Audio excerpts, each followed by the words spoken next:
Right Away with Craig Murray. For more information, visit cmurray.com. Dialogue and thoughts. This may sound obvious, but you'd be amazed at how many times I see this exact problem. Dialogue should sound like dialogue. Thoughts should sound like thoughts. If you don't already do it, I suggest you go to a food court or pretty much anywhere else in public and listen to people talking. Don't do it in some creepy way that'll get you arrested. People don't talk in complete sentences all the time. They don't speak with perfect grammar and diction. The guy going into the corner store doesn't say, "Oh, good morning, shopkeeper. I shall peruse your wares momentarily. I do, however, require cow milk of the low-fat variety, a small packet of biscuits, and some assistance in removing this branch from my backside." Nope. "Hey, how's it going? I need milk and tea biscuits. Over there? Thanks." That's more realistic dialogue. That's how people talk. A lot of writers get caught up in everything they learned in English class. People don't talk like that. Okay, warning though.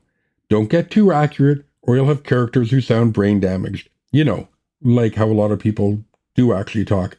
"Yo, hey, what you doing?" "Nothing." "Cool. Food?" "Yeah." "Cool. Saw Mary the other day. She was, hey, nice car." "Yeah, so anyway, she was with this guy, you know him. Hey, is that Terry?" "Where?" "There." No, don't do that.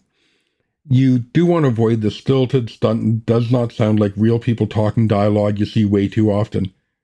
"I am going to the car that I have parked over there." People don't talk like that. "I'll get the car."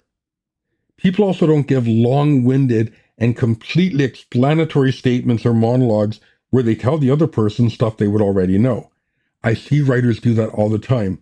It's a cheat. Don't do it. Thoughts are generally done with even greater abuse.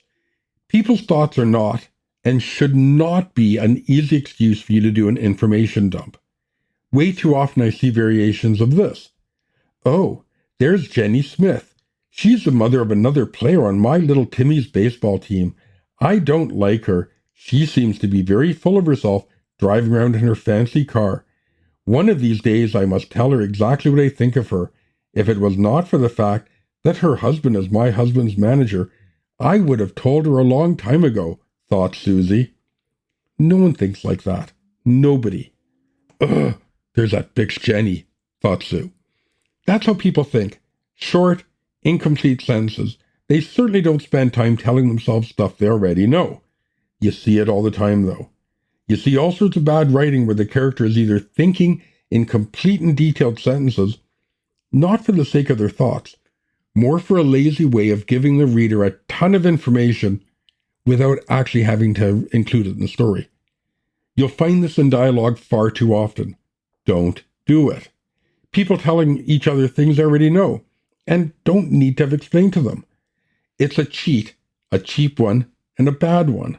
Don't do it.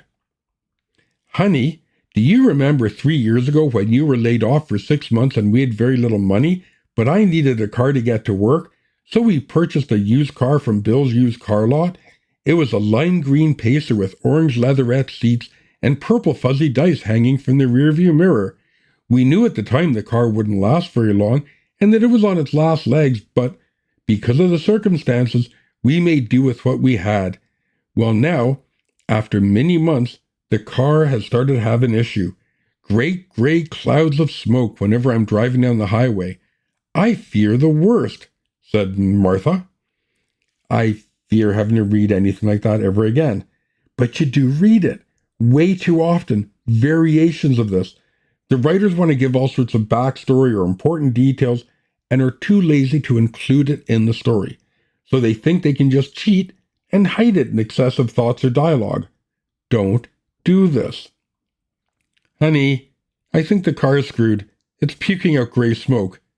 That's more realistic and that's more engaging. Listen to people. Learn to write good dialogue and thoughts. Your characters deserve it. Your story deserves it. Now, there are many different types of speech patterns as there are people. Almost. Your character's dialogue must, I will repeat this, must match who they are and who they're supposed to be. Now, there's a huge danger you're approaching at terrible speed. Let me warn you, even if sometimes it's unavoidable. stereotyping, mimicking to the point of being insulting. This is a hard line to follow. You need to do it judiciously. You need to do it thoughtfully so you don't sound like you're making fun of people. You're using certain speech patterns to identify them, not mock them. So let's go through a few things one at a time. Hierarchical speech. We all know that how a person talks, and more importantly, how they're listened to, is almost always governed by the role they hold. When the boss is talking, normally everyone is just quiet and listens. Oh, we need the quarterly reports, blah, blah, blah, and this and that other thing, and I'm going to babble without interruption because you have to listen to me. Okay, Mr. Derp, I'll get them to you by the end of the day, replied the underling. Now 2 co-workers talking. Hey, man, hey. You got those reports? Derp looking for them. Later today, man, I haven't had a chance. It's much more broken up, back and forth. It's not command dialogue. A beloved grandparent might get the same respect. They talk and other people listen. Friends interrupt each other, talk over each other, finish sentences, and generally speak normally. Remembering the hierarchical or command levels of your talkers is important. This even extends to someone going into a shop or store. The customer speaks, they're listened to, sometimes, and then the clerk responds. The king talks down to his followers, they speak up to him. Accents in regional or national language is something that can highlight a character's personality, or it can start to sound like you're making fun of them. Use it slightly and sparingly. You can use it as a setup, toss in the odd word, but don't beat it to death. Howdy, time to gotta get over to the Peterson's ranch, she said. So we know she's from the west or southwest of America. She says gotta, not go to, or have to. Her speech is more relaxed. It's not standard. If we follow this pattern, we don't need to continue to toss in colloquialisms to the point where she sounds like someone making fun of a group of people. Having a German character, they might say ja instead of yes. Using it once in a while reminds the reader they have an accent. Using it every single time they speak is goofy and mocking almost. Don't overdo accents. I have a particular reason for hating this. You see people writing in an Irish or Scottish dialogue, and it sounds like they've never actually heard a Scottish person talk, and they've also decided everybody sounds like some 16th century caricature. Oh, hello, lassie, do you wanna go to the river? Or something like that.